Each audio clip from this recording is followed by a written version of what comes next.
శ్రీ గురుభ్యో నమః. శ్రీ మహాగణాధిపతయ నమః. శ్రీ మహాసరస్వత్యై నమః. ఓం శ్రీమాత్రే నమః. ప్రేక్షకులందరికీ నమస్కారము. మనకు మే నెల మాస ఫలితాల్లో వైశాఖ మాసము. ఈ యొక్క వైశాఖ మాసంలో చాలా అద్భుతమైనటువంటి జయంతోత్సవాలు, అనేక పుణ్యమైనటువంటి కార్యక్రమాలు, దాన ధర్మాలు, అనేకం కూడా స్నానాలు లాంటివి అనేకం కూడా ఉన్నాయి. ముఖ్యంగా వైశాఖ మాసంలో సరస్వతి పుష్కరాలు, అందరూ కూడా ఆ పుష్కర స్నానం చేసి వారి యొక్క దేవతానుగ్రహం పొంది అందరూ కూడా పితృలోకానుగ్రహం, పితృదేవతలకు కూడా అనుగ్రహించేటువంటి సరస్వతి పుష్కరాలు. అలానే అక్షయ తృతీయ, పరశురామ జయంతి, గంగోతరణము, అలానే మనకు వైశాఖ పౌర్ణిమ, అలానే ఏకాదశి, చాలా విశేషమైనటువంటి మోహిని ఏకాదశి, ఇలాంటి పర్వదినాలు అనేకం కూడా మనకు గోచరిస్తున్నాయి. అందులో నదీ స్నానం చాలా ఉత్తమమైనది, పద్మపురాణం తెలుపబడింది. కాబట్టి అందరూ కూడా వైశాఖ మాసంలో క్షేత్ర యాత్ర స్నానాధికాలు చేసుకొని వాళ్ళ యొక్క గ్రహస్థితి ఏదైనా బాగలేకపోతే కూడా ఇటువంటి హోమ వ్రత నియమాలు పాటించి, ఉపాసన పాటించి ఆ యొక్క పరిపూర్ణమైన దేవతానుగ్రహాన్ని పొందడానికి ఈ వైశాఖ మాసం కూడా చాలా మంచిదైనటువంటిది. ముఖ్యంగా విష్ణుప్రీతి అయినటువంటి మాసము వైశాఖ మాసం. కాబట్టి వైశాఖ పురాణం కూడా ఉంటుంది మనకి. ఇటువంటి మహత్తరమైనటువంటి మాసంగా మనం పిలువబడుతుంది. ఇక మనకు రాశి సంచారం చూసుకున్నట్లయితే ముఖ్యంగా ప్రత్యేకంగా ఈ యొక్క మాసంలో మేష సంక్రమణ అయిన తర్వాత రవి వృషభ రాశిలో సంక్రమణం చేస్తూ, అట్లానే రాహు కేతువులు కూడా మే నెల నుంచి 18వ తారీఖు నుంచి కుంభ సింహాదుల్లో సంక్రమణం జరుగుతూ సంచరిస్తున్నారు మార్పుతో. అదే గురువు కూడా మిథునంలో మార్పుతో ఉన్నారు. ఈ యొక్క మాసం ఉగాది తర్వాత చాలా ప్రత్యేకంగా మే మాసంలో కలుగుతుంది. అలానే బుధుడు కూడా అతిచారంతో 2వ రాశిలో మారుతున్నాడు. మేషంలోకి 6వ తారీఖు వచ్చి, అట్లానే మళ్ళీ మే 6 నుంచి మేష సంక్రమణం మేషంలో సంచరిస్తూ బుధుడు మే 23 నుంచి వృషభ రాశిలో సంచరిస్తున్నారు బుధుడు కూడా. ఇలా అతిచారంగా బుధుడు రాబోయేటువంటి మాసాల్లో గురువు కూడా అతిచారంతో ఉన్నాడు. ఇదంతా గమనిస్తూ ద్వాదశ రాశి ఫలితాల్లో మాస ఫలితాలు చాలా ప్రాముఖ్యానికి చెందినటువంటిగా చెప్పబడుతుంది. ఎందుకంటే ఇట్లా అతిచారం వల్ల మాస ఫలితాలు తప్పక అందరూ కూడా విని తదనుగుణంగా కార్యక్రమాలు, శాంత్యాది కార్యక్రమాలు చేసుకోవడం వల్ల మంచి చేకూరే అవకాశం ఉంటుంది. మే మాసం వైశాఖ మాసం యొక్క ఫలితాలు చూసినట్టయితే ముఖ్యంగా మాస ఫలితాల్లో కుంభరాశి వారికి ధనిష్ట నక్షత్రం 3-4 పాదాలు, శతభిష నక్షత్రం 4 పాదాలు, పూర్వభాద్ర నక్షత్రం 1-3 పాదాలు ధనుసు రాశి యొక్క కుంభరాశి వారి. కుంభరాశి యొక్క ఫలితాలు చూసినట్టయితే ముఖ్యంగా జన్మంలో రాహు, ద్వితీయ ముందు శని శుక్రుడు, తృతీయ ముందు బుధుడు, తదుపరి చతుర్థ ముందు బుధుడు, రవి చతుర్థ నుంచి తృతీయ నుంచి పంచమ స్థానం యొక్క చతుర్థ స్థాన సంచారం, పంచమంలో గురువు, షష్టంలో కుజుడు నీచస్థితి, సప్తమంలో కేతు.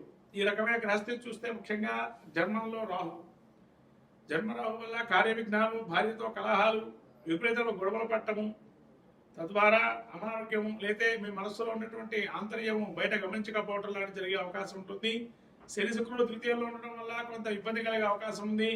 ధనంగా ఇప్పుడైతే మీరు ఉన్నారో ధనపరంగా కొంత ఇబ్బందులు పడుతున్నారో అవి మళ్ళీ పునరా వచ్చే అవకాశం ఉంటుంది. ద్వితీయంలో శుక్రుడు ఉండడం వల్ల వైవాహిక జీవితం బాగుంటుంది, దాంపత్య సుఖ జీవనం చేస్తారు. అలానే వివాహం కానిటువంటి వారికి వివాహం చేయకపోయే అవకాశం ఉంటుంది. ఈ యొక్క బుధుడు తృతీయంలో చతుర్థ సంచారం చేస్తున్నాడు. బుధుడు కూడా యోగప్రదంగా తృతీయంలో ఉన్నాడు.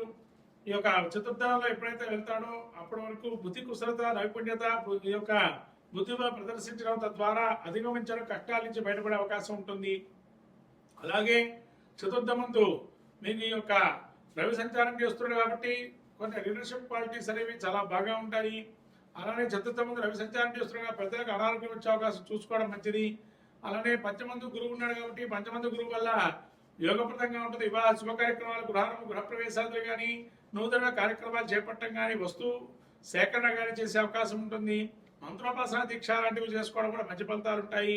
కుజుడు షష్ఠ స్థానంలో ఉండడం వల్ల కొంత అకారణంగా డబ్బు పోగొట్టుకున్న వారు డబ్బు కానీ రావటం కానీ, కొంత రుణాలు వేసుకునే వారు రుణం చేయకపోవడం కానీ, అలాగే రోగం ఏదైతే ఉందో అది బయటపడటంగా జరిగే అవకాశం ఉంటుంది.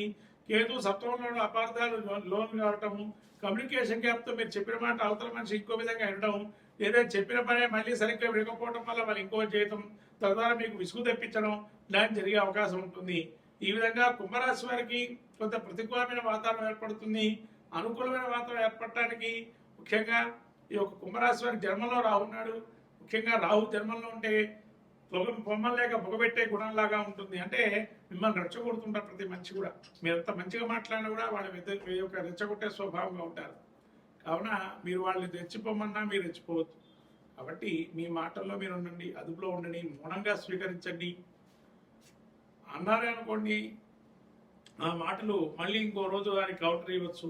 అట్లా మీరు దాని సరి యొక్క సమానంగా కౌంటర్ ఇచ్చే అవకాశం ఉంటుంది. కాబట్టి చాలా జాగ్రత్తగా వ్యవహరించడం మంచిది ప్రతి విషయంలోనూ కూడా. ముఖ్యంగా కుంభరాశి వారి జన్మలో రాహుకాల దీపాలను చేయడం, ఆదివారం అలానే రాహుమూర్తికి అభిషేకం చేయటం, పాలతో సర్పాలకు ఆరాధన చేయటం వల్ల మంచి ఫలితాలు వస్తాయి ఈ యొక్క కుంభరాశి వారికి. ఈ విధంగా కుంభరాశి వారు నవగ్రహ స్తోత్రమాలికలు లేదైనా రాహుగ్రహానికి దుర్గా సప్తతి కానీ దేవి స్తోత్రమాలిక కానీ చేసుకోవడం మంచిది. అలానే గణపతి ఆరాధన చేసుకోవడం కూడా చాలా మంచిదిగా గోచరిస్తుంది. గణపతి దుర్గాదేవి కలో చండీ వినాయక అంటే కలియుగంలో చండీశ్వరుడు యొక్క చండీ అమ్మవారిని గణపతి ఆరాధన చేయడంలో కుంభరాశి వారికి యోగప్రదంగా ఉంటుంది. ఈ యొక్క మే మాసంలో, వైశాఖ మాసంలో మంగళం మహత్వం.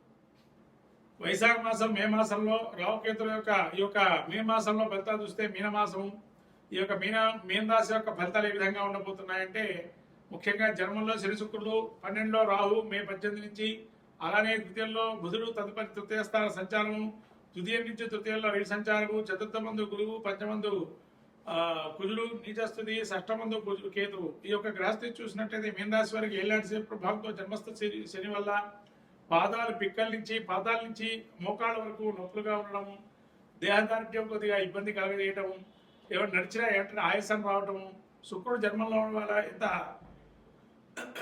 విలాసవంత జీవితాన్ని గడుపుతారంటే అంత విలాసవంత జీవితం, నూతనమైన స్త్రీలు పురుషులు పరిచయం కావటం, తద్వారా నూతనమైనటువంటి ఉత్తేజాన్ని పొందడము, తద్వారా ఇంకా ఏమైనా నూతన కార్యక్రమాలు చేపట్టడం. బుధుడు కూడా మీకు ద్వితీయ స్థానం నుంచి తృతీయంలో సంచారం చేస్తున్నాడు. ఈ విధంగా ద్వితీయంలో ఉన్నప్పుడు కుటుంబంలో కొంతవరకు మిమ్మల్ని వ్యతిరేకించేవారు మిమ్మల్ని స్వాగతించడం, మీ యొక్క ఆలోచనలు స్వీకరించడము దాన్ని జరిగే అవకాశం ఉంటుంది. రవి తృతీయంలో ఉండడం వల్ల ఆరోగ్యం బాగుంటుంది. ఇప్పటివరకు కూడా అనారోగ్యం ఉన్నా కూడా ఆరోగ్యంగా ఉండే అవకాశం ఉంటుంది. మీ సోదరవర్గం కానీ మిమ్మల్ని పొగిడే అవకాశం ఉంటుంది. మిమ్మల్ని సహకరించే వాళ్ళు, మిమ్మల్ని ఏకాభిప్రాయించే వాళ్ళు ఎక్కువగా మంది ఉంటారు. కాబట్టి మీ యొక్క ఇండివిజువాలిటీని కోల్పోవడం అనేది ఏదైతే ఉన్నదో జరగకుండా రవి యొక్క అనుగ్రహం వల్ల మళ్ళీ మిమ్మల్ని సహకరించే వారు ఎక్కువగా ఉండడము. చతుర్థంలో అర్ధాష్టమ గురువు కాబట్టి కొంత విద్యార్థులకు కానీ పెట్టుబడులు కానీ సుఖమైన జీవితాన్ని గడిపేటువంటి వారికి కొంత అసౌకర్యం ఏర్పడే అవకాశం ఉంటుంది. అలానే పంచమంలో గురుడు ఉండడం వల్ల తేజోహీనత, అనారోగ్యము, ఉన్నటువంటి ఇల్లు కూడా తాకట్టు పెట్టే పరిస్థితి కానీ, జ్ఞాతులతో వైరం కానీ, సంతానం వల్ల చికాకులు రాని, సంతానం మిమ్మల్ని ఇబ్బంది పెట్టడం, ధన నష్టం జరిగే అవకాశం కానీ, అలానే పంచమంలో కుజుడు వల్ల కొంత స్థిరాస్తి కోల్పోవడం కానీ జరిగే అవకాశం ఉంటుంది.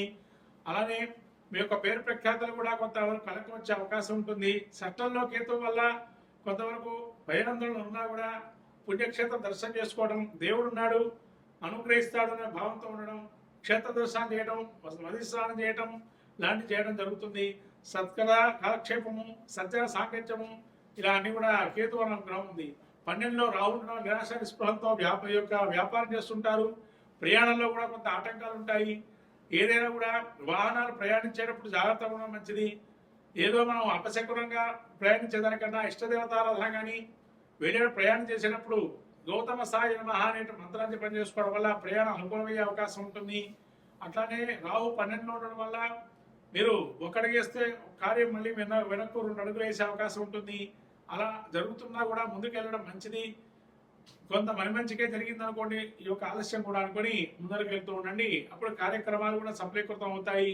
మొత్తం మీద మీన రాశి వారికి అత్యధికంగా అవయోగాలు ఎక్కువగా పడుతున్నాయి. యోగప్రదంగా పెద్దగా ఏ గ్రహాలు లేవు.